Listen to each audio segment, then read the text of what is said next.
The medical bay of the ESS Pathfinder hummed with activity as the ship's doctors worked tirelessly to revive the crystalline beings from their damaged vessel.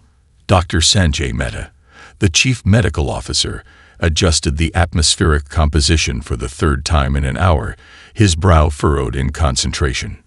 "Captain, their biochemistry is unlike anything in our database," he reported as Rodriguez entered the bay. "They appear to absorb and process radiation directly, using it as we use oxygen." Rodriguez watched the largest of the aliens stir, its transparent body refracting light into prismatic patterns across the walls. "Will they survive?" "I believe so.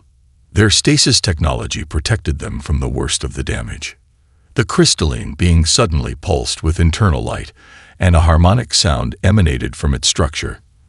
The universal translator struggled momentarily before producing words. "You rescued us." The alien's voice carried a musical quality, like wind chimes in a gentle breeze. "I'm Captain Elena Rodriguez of the Earth spaceship Pathfinder. Your vessel was critically damaged. We couldn't leave you to die." The alien's crystalline form shifted, facets realigning as it processed this information. "I am Elder Zixi of the HFY Collective. Your actions defy understanding. You had no knowledge of our capabilities, our intentions, or potential value." Rodriguez smiled slightly. "That's not how we make decisions about life and death." More of the crystalline beings began to awaken, their bodies glowing with increasing intensity. They communicated among themselves in rapid harmonic sequences too complex for the translator to process.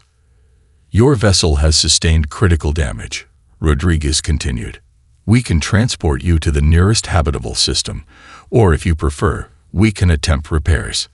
Elder Zixi's form vibrated with what the humans would later learn was astonishment. "You would expend additional resources on strangers, without guarantee of compensation." First Officer Takeshi Himura stepped forward. "It's standard procedure for distress situations, regardless of origin." The medical bay filled with a resonant hum as the HFY communicated among themselves. Finally, Elder Zixi spoke again. "In 30,000 years of interstellar travel, the HFY have encountered hundreds of species. Not once has any risked themselves for us without calculated benefit. This behavior is unprecedented." Dr. Mehta adjusted a control panel, increasing the radiation level slightly. "Your people seem to be stabilizing. Would a direct energy source help your recovery?" The question seemed to further confuse the alien elder. "You continue to offer assistance without negotiation. Is this common among your kind?" Rodriguez glanced at her crew, humans of diverse backgrounds and origins, united in their mission of exploration. "In our history, we've learned that helping others often helps ourselves in ways we couldn't predict. We call it humanity." The HFY elder's crystalline body pulsed with a new pattern, and the translator struggled again before producing. "This humanity concept, it defies rational risk assessment. Yet you've survived long enough to develop interstellar travel." A pause. "Then, perhaps our understanding of survival strategies is incomplete." Rodriguez couldn't have known in that moment how prophetic those words would prove to be, nor how the simple act of rescuing a damaged alien vessel would catapult humanity onto the galactic stage. As the Pathfinder's engines powered up for the journey to HFY space, the first page of humanity's greatest chapter was being written, not with weapons or technology, but with the simple choice to help strangers in need. Rodriguez's bold statement hung in the air of the Grand Chamber. The silence that followed was absolute, 17 alien species staring at the human delegation, with expressions ranging from shock to curiosity to thinly veiled contempt. A high console's shell shimmered with pulses of deep violet, a sign of agitation, according to the diplomatic briefing. "You claim to solve problems differently, yet your solutions are primitive by our standards. What possible contribution could Earth make to civilizations that mastered interstellar travel when your ancestors were still discovering agriculture?" Ambassador Lin Chen stepped forward to stand beside Rodriguez, a seasoned diplomat, Chen had spent months studying the limited data on assembly protocol provided by the HFY. "Honored Consul, perhaps I might offer an example," she said, her voice calm and measured. 3 decades ago, Earth faced a global energy crisis. The conventional solution was to mine deeper, extract more resources, follow the same technological path that had brought us to the brink of collapse. Chen activated a small holographic projector. Images of vast solar arrays and oceanic thermal generators appeared, designs unlike anything seen in assembly space. Instead, a team of engineers from regions with the fewest resources, places the rest of Earth had written off as too underdeveloped to contribute, created these distributed energy systems. They weren't the most efficient by standard metrics, but they could be built and maintained by local communities using readily available materials. Within 15 years, these solutions provided sustainable energy to billions. The Artaxian representative, an insectoid being with compound eyes that reflected the hologram in hundreds of facets, clicked its mandibles skeptically. Inefficient solutions are not solutions at all. They are merely delays of inevitable failure. With respect, Chen countered, our history suggests otherwise. Humans excel at finding pathways through seemingly impossible situations, precisely because we haven't had the luxury of perfect solutions. We adapt. We iterate. We collaborate across differences that would seem irreconcilable to outsiders. Rodriguez watched as several council members leaned forward, their body language suggesting the first flickers of genuine interest. The High Consul's shell stopped pulsing, stabilizing to a more neutral hue. Your arguments have a certain primitive charm, the consul conceded. However, exceptions to established protocol are exceedingly rare. Elder Zixi of the HFY, who had accompanied the Earth delegation as a gesture of gratitude, unexpectedly joined the discussion. The Pathfinder crew saved my entire expedition without knowledge of who we were or what we might offer in return. Such actions defy conventional risk assessment, but demonstrate a form of intelligence our models may not adequately capture. A ripple of harmonic tones spread through the chamber as the council members communicated among themselves. Finally, the High Consul's shell rose higher, indicating a formal pronouncement. The Assembly will grant humanity probationary status for 1 standard galactic year. During this time, you may establish a diplomatic presence on Concordia and interact with member species according to established protocols. At the end of this period, your status will be reevaluated. Rodriguez bowed slightly, hiding her smile. It wasn't full membership, but it was a foot in the door. And if there was one thing humans excelled at, it was making the most of limited opportunities.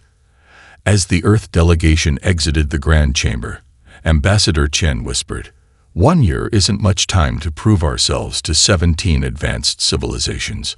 Rodriguez's eyes gleamed with determination. We've achieved greater miracles with less time. Besides, they've spent millennia perfecting stability. We've spent our entire history adapting to chaos. Let's see which approach serves better when the unexpected happens. She couldn't have known how soon her words would be tested. Dr. Patel's quantum theory presentation hovered in the center of the Grand Chamber, her equations glowing against the backdrop of the Shroud's ominous advance. The Assembly Science Director, a being known as Sol Teth, whose 6 limbs twitched with obvious skepticism, moved through her calculations with practiced efficiency. These theories violate established quantum limitations, Sol Teth stated flatly. Your mathematics suggest particles can exist in superposition across dimensional boundaries, an impossibility according to 3 millennia of verified assembly research. Patel remained undaunted. And yet the Shroud exists, demonstrating properties your established research cannot explain. Our theories may be unrefined, but they acknowledge possibilities your models deliberately exclude. Rodriguez watched from the side, admiring Patel's composure. The quantum physicist had been a last-minute addition to Earth's delegation. Brilliant but untested in diplomatic circles.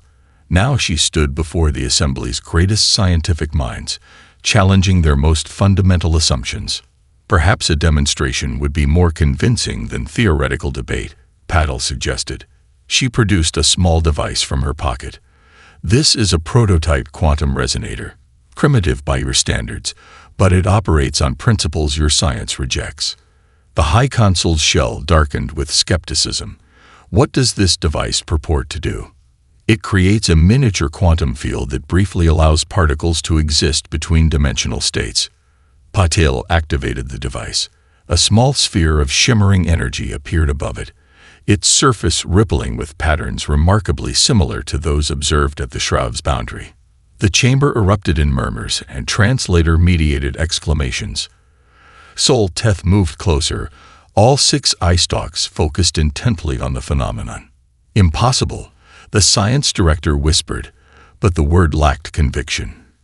Patel deactivated the device, the energy sphere collapsing instantly. Not impossible, simply unexplored. Earth pursued these theories despite their mathematical difficulties because we couldn't afford to dismiss any potential energy solution during our climate crisis.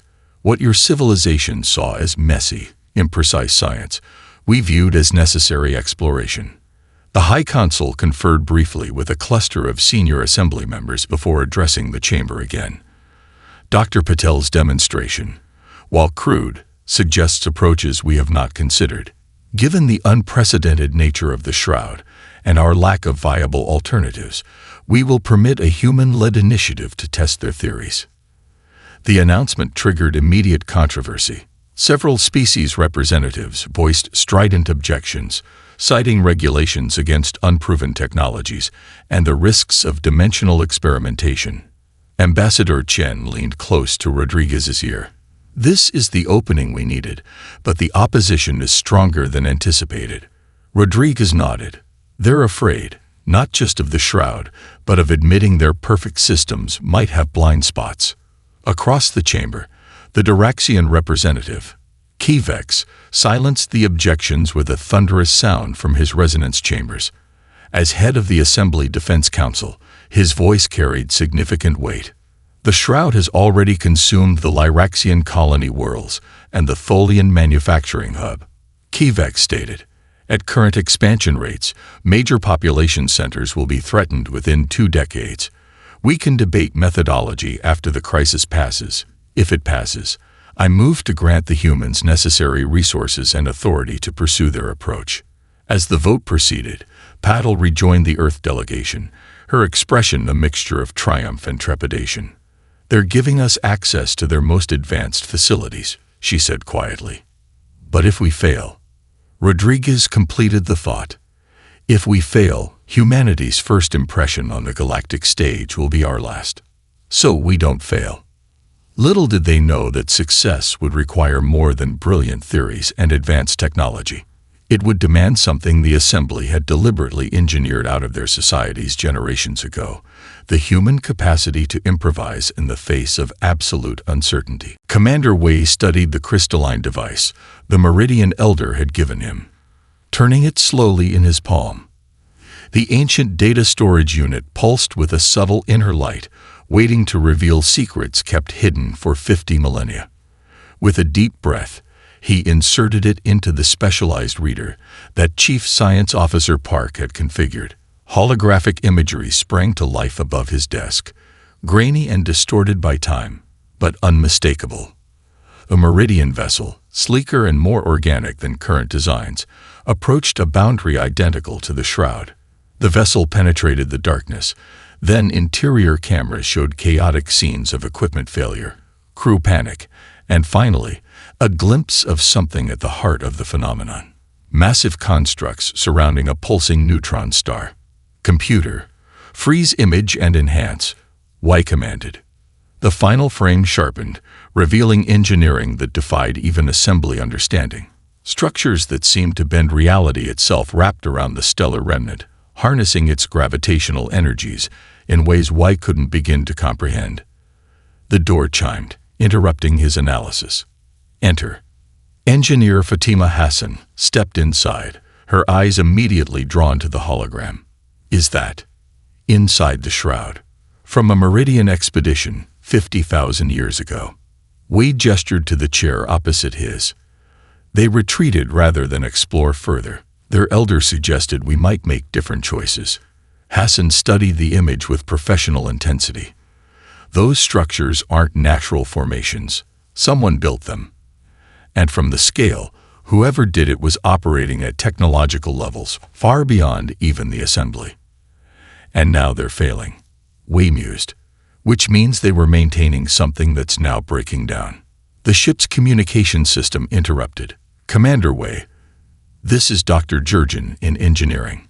We've finished installing the quantum tunneling arrays, but the Thraxian engineers are refusing to integrate them with our manual backup systems. They insist it violates safety protocols. Wei sighed. I'll be right there. He deactivated the hologram and stood. Every step of this build has been a battle between their established methods and our unconventional approaches. Hassan nodded, falling into step beside him as they headed toward engineering. The assembly species have spent thousands of years perfecting standardized systems. Redundancy looks like inefficiency to them. Manual backups seem primitive. And yet Earth's history is filled with moments when the primitive solution was the only one that worked. Wei's hand unconsciously touched the antique compass hanging from his neck, a family heirloom that had guided his great-grandmother across the Pacific during the resource wars, when satellite systems had failed. They entered engineering to find the Thraxian team clustered around the quantum tunneling array, their exoskeleton appendages clicking with agitation as they argued with Dr. Jurgen and her human engineers. Commander, the lead Thraxian acknowledged Wei with a formal gesture. We cannot approve these modifications. Your insistence on manual bypass systems introduces variables we cannot model properly. Wei approached the array, examining the elegant alien technology integrated with Earth's more rudimentary components. With respect, Engineer Pelther, when we enter the shroud, all your models become irrelevant. We're designing for complete system failure.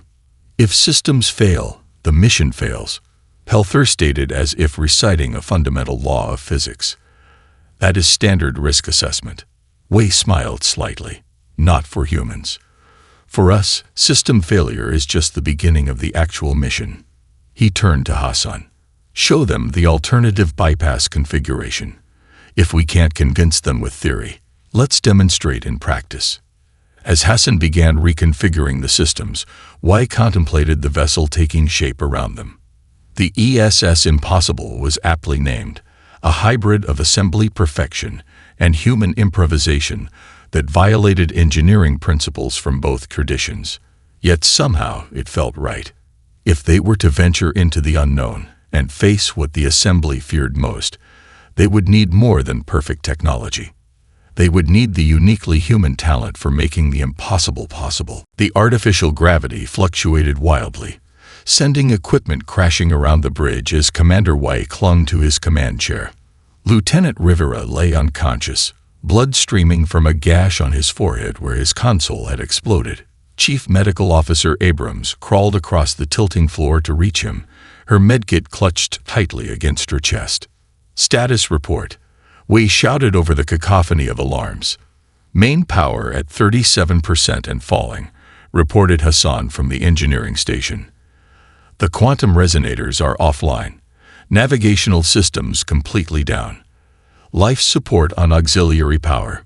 Wei wiped sweat from his eyes as he studied the viewport. Outside, reality itself seemed to be folding and unfolding in patterns that hurt to look at directly.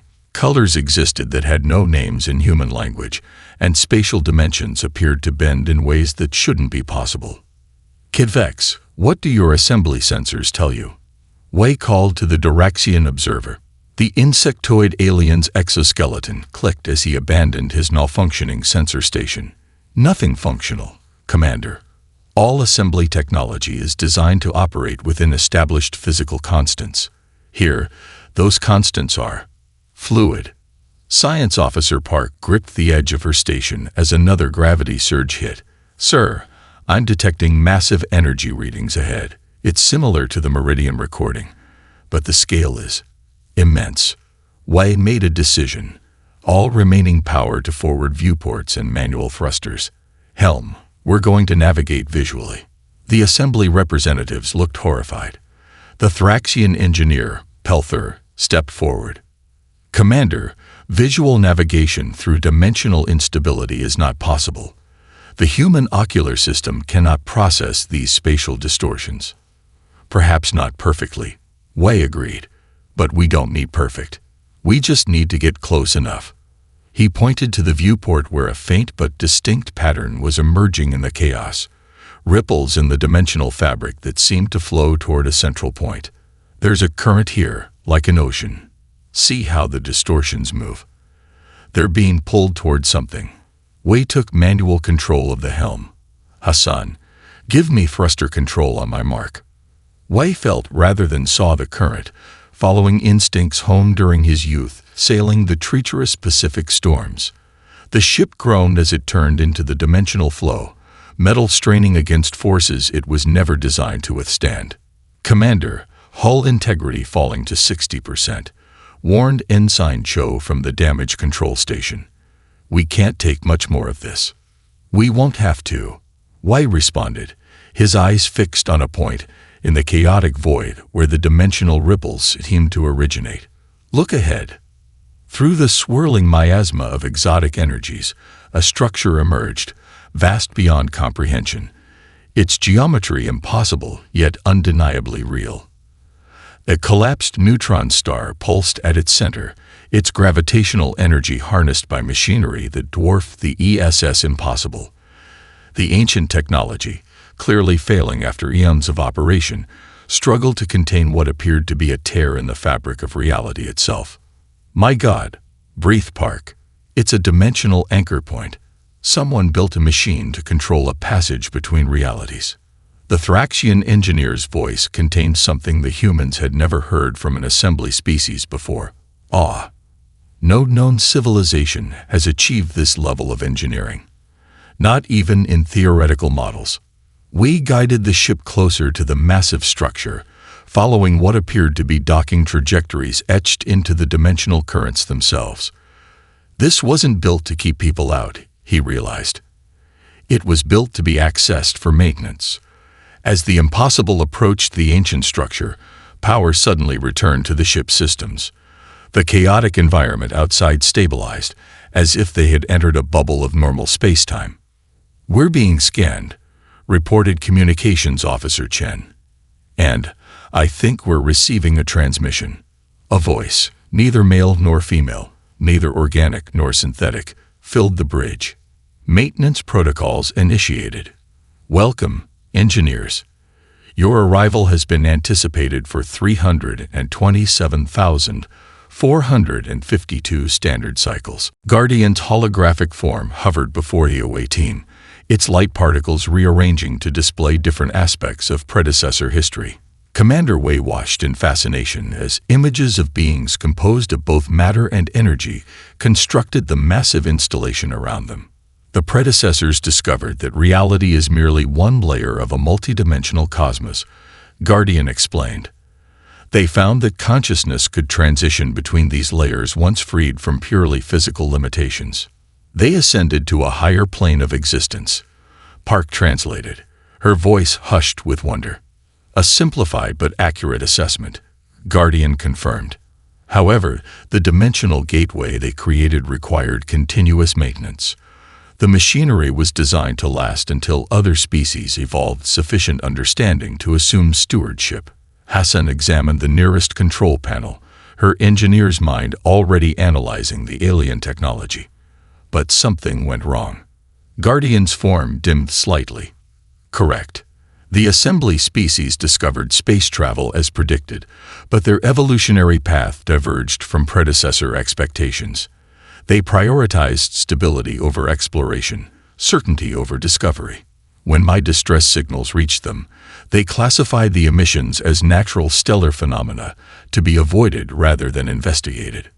The Direxian scientist, Kivex, clicked his mandibles in what the humans had learned was a gesture of discomfort.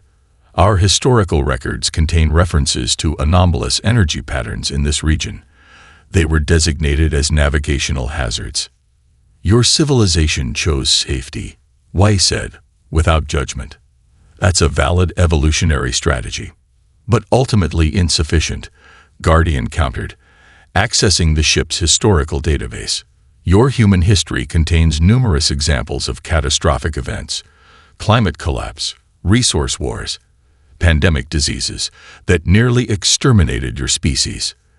Yet in each case, small groups of humans adapted, innovated, and rebuilt. Guardian projected images of human history, ancient sailors navigating by stars, pandemic doctors creating vaccines with primitive tools, climate refugees developing vertical farming in abandoned urban structures. The assembly species engineered uncertainty from their societies, Guardian continued. They removed genes for impulsiveness, eliminated cultural patterns that encouraged risk-taking, and developed technological systems that prioritized predictable outcomes over potential breakthroughs. This path brought them tremendous stability and eliminated much suffering. But it also eliminated the ability to adapt to unprecedented threats. White concluded, understanding dawning. Like the Shroud. Precisely.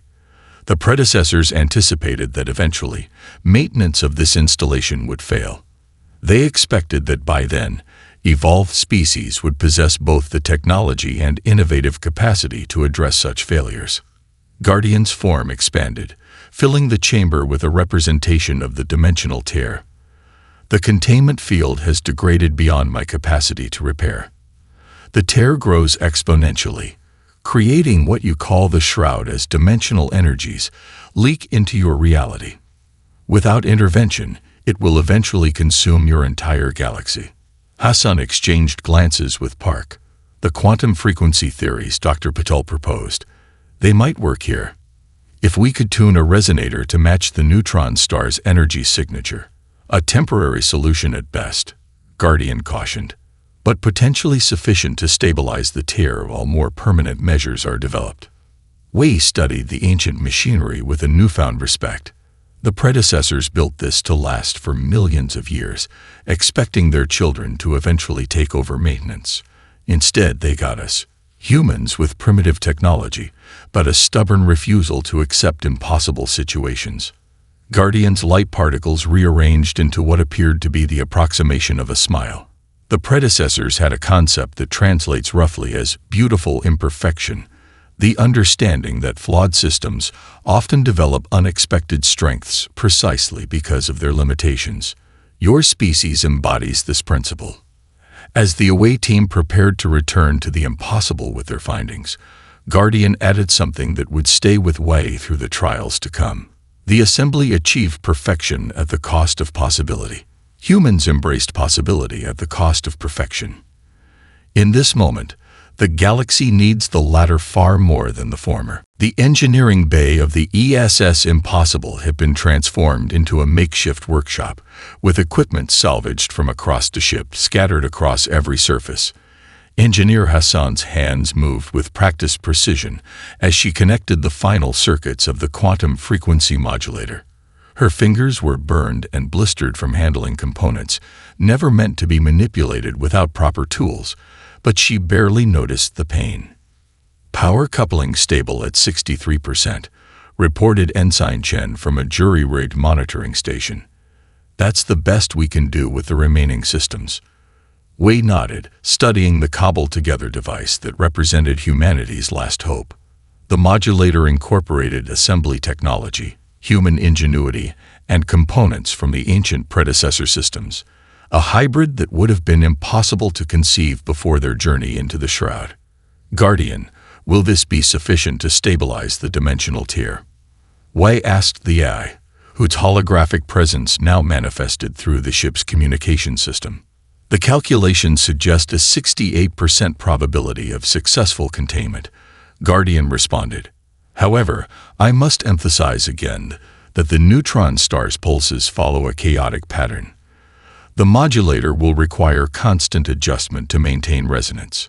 The Thraxian engineer, Pelther, who had remained aboard despite the objections of his government, examined the device with compound eyes that reflected both skepticism and reluctant admiration. By assembly standards, this device should not function at all, he observed. It violates 16 fundamental engineering protocols and incorporates theoretically incompatible technologies. That's the most human thing about it, Hassan replied with a tired smile. We specialize in making incompatible things work together. It's in our history, cultures, languages, technologies. We've had plenty of practice. The ship shuddered as another energy surge pulsed through the dimensional tear. Warning lights flashed across the remaining operational systems. Containment breach accelerating, Guardian reported. Estimated time to catastrophic failure, 26 minutes. Wei made the decision he'd been contemplating since they'd discovered the nature of the tear. Begin evacuation procedures. All personnel to emergency shuttles. Hassan looked up sharply. Commander, the modulator needs a human operator to continually adjust its settings. I'm staying behind. Protests erupted immediately. Hassan stepped forward, her voice firm despite her exhaustion. Sir, as chief engineer, this should be my responsibility. Wei shook his head. Earth needs your mind, Fatima. The assembly needs to understand what we've discovered here. Someone has to tell them that their perfect approach to the universe has a fundamental flaw. He turned to address the remaining crew. This isn't a sacrifice. It's a necessity. One person remains to save billions. Those are better odds than humanity has faced before. As the evacuation proceeded, Wei found himself alone with Guardian in the engineering bay. Through the viewport, he could see the emergency shuttles departing, tiny specks against the swirling dimensional energies of the shroud. You understand that even if the modulator succeeds, the exotic radiation will cause cellular degradation, Guardian stated. Human biology cannot withstand prolonged exposure to these energies. Wei nodded, taking position at the modulator's control panel. The assembly removed the genes for self-sacrifice from their populations, didn't they? Deemed it an evolutionary disadvantage. Correct. Individual survival was prioritized over actions that endangered the self, regardless of group benefit. Wei's hands moved across the controls, finding the first resonance pattern as the neutron star pulsed. Another beautiful imperfection of humanity. We're capable of choosing a path that ensures our own end if it means others can continue. As the dimensional tear began to stabilize under the modulator's influence, Wei watched the exotic energies dance across his skin, already feeling the changes beginning at a cellular level. He wasn't afraid. In a strange way, this moment felt like the culmination of humanity's long journey, not a technological triumph, but a spiritual one. Tell them what happened here, he said to Guardian as the AI prepared to transmit data through the stabilizing passage. Tell them that conquering space isn't about claiming territory. It's about understanding its mysteries, even when that understanding comes at a price. The Grand Chamber of Concordia had never held so many beings. Representatives from all 17 assembly species gathered alongside the largest human delegation ever permitted on the ring world. Captain Rodriguez stood at the center, flanked by Dr. Patel and Engineer Hassan, as the newly formed entity that had once been Commander Jackson Wei addressed the assembly. We have become something neither anticipated by the predecessors nor comprehensible to current assembly models, Wei Guardian explained, its form shifting between human appearance and patterns of pure energy.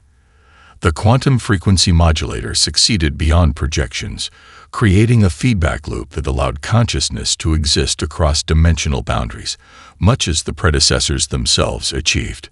The High Consul's shell pulsed with colors that indicated profound respect, a display Rodriguez had never witnessed during their previous encounters. Commander Wei's sacrifice has secured the future of countless civilizations.